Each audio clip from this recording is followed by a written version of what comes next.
खालील गोष्ट वाच. रामूच्या घरी एक वासरू होते. त्या वासराला रामू रोज हिरवा चारा आणि प्यायला पाणी देत होता. रानात दोघेही सोबतच जात होते. खूप मजा करत होते. रामू वासराची फार काळजी घेत होता. रामू आणि वासरू या दोघांची चांगली मैत्री जमली होती. रामूने वासराचे नाव धवल ठेवले होते.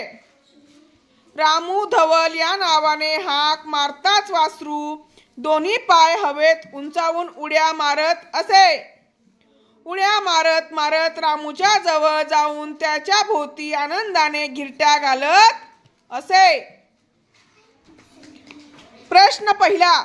रामूच्या घरी कोणता पाळीव प्राणी होता? उत्तर वासरू. प्रश्न दुसरा. वासराचे नाव धवल कोणी ठेवले होते? वासराचे नाव धवल रामूने ठेवले होते.